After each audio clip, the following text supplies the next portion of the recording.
तो अब हम कर रहे हैं एक्सरसाइज 2.2। इसमें से कम इसमें केवल 2 ही क्वेश्चन है और ये मान के चलिए कि कम से कम 3 से लेकर के 4 नंबर तक का जरूर आएगा यहाँ से, और बहुत ही आसान है। तो शुरू करते हैं। इसका जो पहला क्वेश्चन है वो है find the zeros of the following quadratic polynomials and verify the relationship between the zeros and the quadratic. ये क्वाड्रेटिक पॉलिनोमियल्स हैं, ये है पहली एक्सरसाइज। तो ये सारे के सारे क्वाड्रेटिक पॉलिनोमियल्स है। तो एक तो तुम्हें ये मालूम होना चाहिए कि क्वाड्रेटिक पॉलिनोमियल्स होता क्या है। तो क्वाड्रेटिक पॉलिनोमियल्स जो है इस फॉर्म में होता है ax² plus bx plus c is equal to 0, और यहाँ पे जो है a is not equal to 0, a 0 नहीं होना चाहिए। तो ये जो है क्वाड्रेटिक पॉलिनोमियल्स है। अब इसमें 2 चीजें आई हैं, एक होता है कॉफिशिएंट और एक होता है 0। तो इस क्वाड्रेटिक पॉलिनोमियल्स के जो कॉफिशिएंट्स हैं वो है a, b एंड c, इनको बोलते हैं कॉफिशिएंट। और जीरोस क्या होते हैं? जीरोस एक्चुअली में क्या होता है कि जब हम इसकी x की जो वैल्यूज जब हम निकालेंगे तो जिन वैल्यूज को रख करके ये जीरो आएगा, या ऐसे समझ लो कि जो x की वैल्यूज होती हैं वही इसके जीरोस हैं। तो बेसिकली हम इनको अल्फा और बीटा से बताते हैं, अल्फा बीटा। जो पहली x की 2 वैल्यूज आएंगी यहाँ पे, और पहली वैल्यूज को हम अल्फा से और दूसरी वैल्यूज को बीटा से दिखा देते हैं, यही जीरोस हैं। तो वो कह रहा था कि जीरोस में और कोफिशिएंट में क्या रिलेशन, ये मालूम होना चाहिए हमको, क्योंकि अभी हमें इसमें रिलेशन वेरीफाई करना है। तो इसमें 2 रिलेशन है, एक तो होता है alpha plus beta is equal to minus B by A, और दूसरा होता है alpha into beta is equal to C by A. ये 2 रिलेशन होते हैं, ये तुम्हें मालूम होना चाहिए। अगर तुम्हें ये 2 रिलेशन मालूम है और फैक्टराइजेशन तुम्हें मालूम है, अगर तुम फैक्टर कर लेते हो तो इस एक्सरसाइज में तुम्हारे लिए कुछ नहीं है, आसान हो जाएगा बिल्कुल। तो ये पहला क्वेश्चन है, ये मैंने लिख दिया है। इन क्वेश्चन के सबसे पहले हम जीरोस फाइंड आउट करेंगे और उसके बाद इनमें रिलेशनशिप वेरीफाई करेंगे। तो जो पहला क्वेश्चन है x² माइनस 2x माइनस 8, ये जो है स्प्लिटिंग मिडिल टर्म से होगा। यहाँ पे जो भी क्वाड्रेटिक इक्वेशन इस फॉर्म में होती है ax² plus bx plus c is equal to 0, इस फॉर्म में जो दिखे तो समझ लेना कि वो स्प्लिटिंग मिडिल टर्म से होगा। तो यहाँ पे ये स्प्लिटिंग मिडिल टर्म से होगा, दूसरा वाला क्वेश्चन भी स्प्लिटिंग मिडिल टर्म से होगा, थर्ड वाला भी स्प्लिटिंग मिडिल टर्म से होगा, और ये वाला भी 6th वाला भी जो है स्प्लिटिंग मिडिल टर्म से होगा। तो पहले इन्हीं क्वेश्चनों को कर रहे हैं स्प्लिटिंग मिडिल टर्म से, जो एक जैसे हैं। बाद में ये जो 2 क्वेश्चन बचे हैं 4th और 5th, ये और भी आसान है, इनको तब लास्ट में करेंगे। तो सबसे पहले शुरू करते हैं यहाँ से, फर्स्ट वाले क्वेश्चन से। तो जो हमारा पहला क्वेश्चन है वो है x² माइनस 2x और माइनस 8, ये दे रखा था px। तो इसके जीरोस निकालने के लिए पहले इसके आगे 0 लिख दिया करो ऐसे करके। और अब हम क्या करेंगे, स्प्लिटिंग मिडिल टर्म से इसको क्वेश्चन को सॉल्व कर रहे हैं। तो स्प्लिटिंग मिडिल टर्म में क्या करते हैं कि जो लास्ट का ये कांस्टेंट होता है 8, इसकी जो है x² के कोफिशिएंट से मल्टीप्लाई करते हैं। तो यहाँ पे 1 है, जहाँ पे कुछ नहीं रहता वहाँ पे 1 होता है। तो 8 की मल्टीप्लाई 1 से होगी, तो 8 इंटू 1 कितना हो गया 8। अब हमें 8 के ऐसे फैक्टर करने हैं, ये जो बीच वाला देखते हैं मिडिल टर्म जिसको स्प्लिट करना है। तो इसमें हम देखते हैं यहाँ पे जो कोफिशिएंट है वो 2 है। तो 8 के ऐसे फैक्टर करने हैं जो प्लस या माइनस करके 2 आए। तो अब प्लस करके 2 आए या माइनस करके 2 आए, इसके लिए इसका साइन देखो, ये लास्ट वाले c का, तो इसका नेगेटिव है, तो इसका मतलब माइनस करके 2 आना चाहिए। तो अब हमें 8 के ऐसे फैक्टर करने हैं जो माइनस करके 2 मिले। तो वो होता है 4 इंटू 2 कितना हो गया 8, और 4 माइनस 2 कितना हो गया 2। तो इसका मतलब ये हुआ कि ये जो 2 है ये वाला, इसको स्प्लिट करना है हमें किसमें, 4 माइनस 2 में। तो कर देते हैं। तो यहाँ पे x² था, इसको x² को तो ऐसे लिख दिया, माइनस का साइन है इसको ऐसे ही लगाओ, और इस 2 की जगह में क्या लिख देना है 4 माइनस 2। तो ये स्प्लिट हो गया 4 माइनस 2 ऐसे करके, और x और माइनस 8 इज इक्वल टू 0। देखो ऐसे करके कोई फर्क नहीं पड़ा इस क्वेश्चन में, 4 माइनस 2 ही होता है, तो ये फिर से माइनस 2x हो जाएगा। यही है क्वेश्चन पे कुछ फर्क नहीं पड़ा। लेकिन इससे क्या होगा कि फैक्टर करना आसान हो जाएगा और आराम से हम जीरोस निकाल लेंगे इसके। तो इसकी मल्टीप्लाई कर दो अंदर, ये हो जाएगा x²। यहाँ जब अंदर मल्टीप्लाई होगी x की, दोनों के साथ होगी 4x और माइनस 2x हो जाएगा, लेकिन बाहर ब्रैकेट भी है तो एक साथ कर रहे हैं। इसको जब हम ब्रैकेट खोलेंगे तो ये माइनस का हो जाएगा और ये प्लस का हो जाएगा। तो ये हो जाएगा माइनस 4x और ये प्लस 2x और माइनस 8 इज इक्वल टू 0। अब इन दोनों में देखेंगे हम तो x कॉमन है, x बाहर ले लो, यहाँ पे आ जाएगा हमारे पास x माइनस 4, और इन दोनों में अगर हम देखेंगे तो प्लस 2 कॉमन आएगा, तो यहाँ पे आ जाएगा x minus 4 is equal to 0।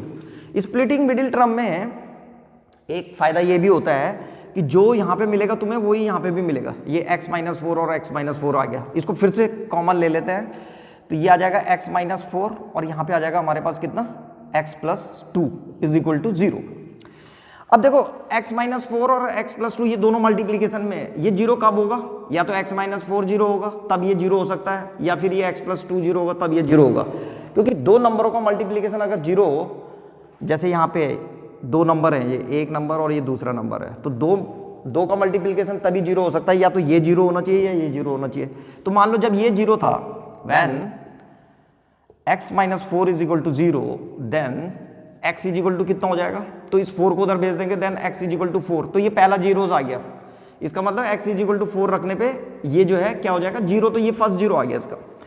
और when x plus 2 is equal to zero, then x is equal to, इस 2 को उधर भेज देंगे तो माइनस 2 हो जाएगा, तो x is equal to minus 2। तो ये दो जीरोज आ गए हैं इसके। तो इन्हीं में से हम एक को अल्फा और एक को बीटा ले लेते हैं। तो मान लो अल्फा इज इक्वल टू 4 हो गया हमारा पहला जीरो, और beta is equal to minus 2, ऐसे करके beta is equal to minus 2 हो गया। अब इनमें रिलेशन वेरीफाई करने हैं। अब हमारे दो जीरोज आ गए हैं, अल्फा बीटा। इसको ये लिखा हुआ है मैंने ऊपर, A X square plus B X plus C. इसकी कंपेरिजन करो इसको कि यहाँ ए की जगह में कौन है और बी की जगह में कौन है और सी की जगह में कौन है। तो यहाँ पे अगर हम देखें तो ए की जगह में कौन है, यहाँ पे 1, तो यहाँ पे लिख दो ए इज इक्वल टू 1, ए तो 1 हो गया। बी की जगह में कितना है, तो बी की जगह में है माइनस 2, ये बी की जगह पूरे माइनस 2 ने ले रखी है यहाँ पे। और सी की जगह में कौन है, सी की जगह में जो है माइनस 8, तो सी की जगह में आ गया हमारे पास माइनस 8। तो ये ए बी सी की वैल्यू आ गई अब हमारे पास। अब दो रिलेशन थे हमारे पास। पहला रिलेशन था कि alpha plus beta is equal to minus B by A, ये है। तो LHS और ये RHS। तो सबसे पहले हम यहाँ पे LHS लिख लेते हैं, LHS की। तो LHS है अल्फा प्लस बीटा। तो अल्फा प्लस बीटा, अल्फा कितना आ रखा है हमारे पास, तो अल्फा आ रखा था हमारे पास 4, और बीटा कितना आ रखा है माइनस 2। तो यहाँ पे लिखेंगे 4 प्लस और माइनस 2 ऐसे करके। तो इसको सॉल्व करेंगे तो जगह 4 प्लस माइनस का माइनस 2, तो 2 आ गया।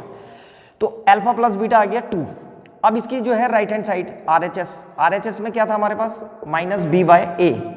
तो इज इक्वल टू, माइनस का तो साइन इसमें लगा हुआ है, b की वैल्यू कितनी है माइनस 2, तो यहाँ पे लिखेंगे माइनस 2, और a की जगह में कितना है 1। तो माइनस प्लस हो जाता है, तो ये आ जाएगा 2/1, तो इसको 2 ही लिखते हैं। तो हम देखते हैं ये वेरीफाई हो गया। यहाँ पे लिख देंगे देयरफॉर, लिख दिया करो LHS is equal to RHS, right hand side. अब एक दूसरा रिलेशन भी था, देखो जो दूसरा रिलेशन है वो है alpha into beta is equal to C by A. इसको भी वेरीफाई करना है तो फिर से वही LHS लिखेंगे, LHS में आ जाएगा अल्फा इंटू बीटा। तो अल्फा कितना है हमारे पास, अल्फा आ रखा था हमारा 4, तो यहाँ पे लिखेंगे 4, और बीटा आ रखा था माइनस 2, तो मल्टीप्लाइड बाय माइनस 2। तो 4 की इंटू माइनस 2 से करेंगे तो कितना आ जाएगा माइनस 8। अब लिखेंगे राइट हैंड साइड RHS। तो RHS है हमारे पास सी बाई ए। तो सी कितना था हमारा, ये है सी माइनस 8, तो यहाँ पे लिखेंगे माइनस 8, और ए की जगह में 1, तो ये आ गया फिर से माइनस 8। तो हो गया LHS is equal to RHS। तो ये वेरीफाई हो गया। तो इस तरह से पहला क्वेश्चन। तो जैसे हमने पहला क्वेश्चन करा वैसे ही जो है हम सेकेंड, थर्ड और सिक्स्थ को कर सकते हैं। तो मैं सेकंड वाला क्वेश्चन करते हैं। अब जरा सेकंड देखो। तो सेकंड क्वेश्चन को सॉल्व करने के लिए ये लिख दिया है क्वेश्चन, इसके आगे जो है 0 लगा दो फिर से। तो सबसे पहले 1 की मल्टीप्लाई 4 से होगी, तो 1 इंटू 4 कितना हो गया 4। अब हमें 4 के ऐसे फैक्टर करने हैं जो प्लस करके 4 आए, यहाँ पे 4 है, तो ये होता है 2 multiplied by 2 is equal to 4। तो हम स्प्लिटिंग मिडिल टर्म से इस 4 को जो है क्या लिख देंगे अब 2 प्लस 2। तो यहाँ पे लिखेंगे फिर से 4s स्क्वायर माइनस 4 को क्या लिख देंगे 2 प्लस 2, तो यहाँ पे लिख देंगे 2 प्लस 2, और यहाँ पे फिर से s और प्लस 1 इज इक्वल टू 0। अब इसके अंदर मल्टीप्लाई कर देंगे, तो ये हो जाएगा हमारे पास 4s स्क्वायर माइनस 2s, फिर से माइनस 2s, जब ब्रैकेट खुलेगा तो दोनों माइनस के हो जाएंगे, और प्लस 1 इज इक्वल टू 0। इन दोनों में अगर हम देखें तो 2s कॉमन है, 2s बाहर ले लो, तो 2s जब बाहर लेंगे तो यहाँ बच जाएगा 2s माइनस 1, और इन दोनों में कुछ भी कॉमन नहीं है। तो इन दोनों में जब कुछ भी कॉमन नहीं है तो 1 को कॉमन लेते हैं। तो अब हम इन दोनों में 1 को कॉमन लेने वाले हैं, लेकिन 1 को हम 1 के बजाय अगर हम माइनस 1 को लेंगे तो हमारे साइन जो है एक जैसे आ जाएंगे इसकी तरह। इसका साइन जो है पॉजिटिव हो जाएगा और इसका नेगेटिव। तो हम ले रहे हैं माइनस 1 ताकि यहाँ पे हमें मिल सके 2s, ये हो गया 2s, और यहाँ पे आ जाएगा माइनस 1 इज इक्वल टू 0। तो अब यहाँ पे भी 2s माइनस 1 मिल गया और यहाँ पे भी 2s माइनस 1 मिल गया माइनस 1 बाहर लेने से। तो अब 2s माइनस वन कॉमन ले लेंगे, तो 2s माइनस वन जैसे ही बाहर लेंगे तो यहाँ पे से हमें फिर से मिलेगा 2s minus one is equal to 0। तो यहाँ पे 2s माइनस वन और 2s माइनस वन जीरो कब होगा, जब या तो ये जीरो होगा या ये जीरो होगा। तो when 2s minus one is equal to 0 then 2s कितना हो जाएगा, 2s इज इक्वल टू 1 और s इज इक्वल टू हो जाएगा 1/2। और जब दूसरा इसको भी लेंगे तो भी s 1/2 आएगा, तो इसका मतलब दोनों एक जैसे ही आएंगे। तो अल्फा यहां से भी जो है s की वैल्यू 1/2 निकलेगी, यहां से भी 1/2 निकलेगी। तो जो हमारे दो जीरोस हैं अल्फा 1/2 और बीटा जो आएगा दूसरा वाला जीरो वो भी 1/2 आ जाएगा। तो इसे सॉल्व करने की जरूरत नहीं, इसका मतलब दोनों ही जो है 1/2 और 1/2 आ गए। अब हम रिलेशन को वेरीफाई कर रहे हैं। ये जो क्वेश्चन था हमारे पास 4s² माइनस 4s प्लस 1, इसमें a की जगह में कौन है 4, b की जगह में कौन है, b की जगह में -4 और c की जगह में कौन है, c की जगह में है 1। ये आ गया हमारे पास। और अब हमें इसको वेरीफाई करना है, तो पहला जो रिलेशन होता है वो होता है alpha plus beta is equal to minus B by A. तो शुरू करते हैं, इसमें लिखेंगे हम फिर से LHS। तो LHS क्या है हमारे पास, अल्फा प्लस बीटा। तो यहाँ पे रखो अल्फा प्लस बीटा कितना है, अल्फा भी 1/2 है और बीटा भी 1/2 है। तो 1/2 प्लस 1/2 तो कितना हो गया ये 1। तो राइट हैंड साइड RHS आ जाएगा हमारे पास minus B by A. Minus B कितना है, तो माइनस का तो ये साइन इसका है, बी का है -4, तो यहाँ पे -4 रखेंगे। बी की जगह में तो आ गया -4 और ए की जगह में भी आ जाएगा 4, तो 4 से 4 कट जाएगा। कितने, पहले तो ये माइनस माइनस का प्लस हो जाएगा, इसको प्लस 4/4 कर दो ऐसे करके, तो कितना आ गया 1। तो हम देखते हैं LHS is equal to RHS आ गया, तो यहाँ पे लिख देंगे LHS is equal to RHS। तो पहला रिलेशन वेरीफाई हो गया। दूसरा रिलेशन क्या होता है, alpha into beta is equal to C by A. तो इसमें जो LHS है लेफ्ट हैंड साइड, LHS कितना है अल्फा इंटू बीटा। तो अल्फा आ रखा था हमारा 1/2 और बीटा भी 1/2, तो यहाँ पे लिख देंगे अल्फा इंटू बीटा और इसकी जगह में 1/2 इंटू 1/2, तो ये आ जाएगा 1/4। अब लिखेंगे RHS, राइट हैंड साइड क्या है हमारा C बाई ए। तो C बाई ए लिखो, यहाँ पे C की जगह में कितना है 1 और A की जगह में कितना है 4, तो 1/4 तो हो गया। LHS is equal to RHS, तो वेरीफाई हो गया। तो ये था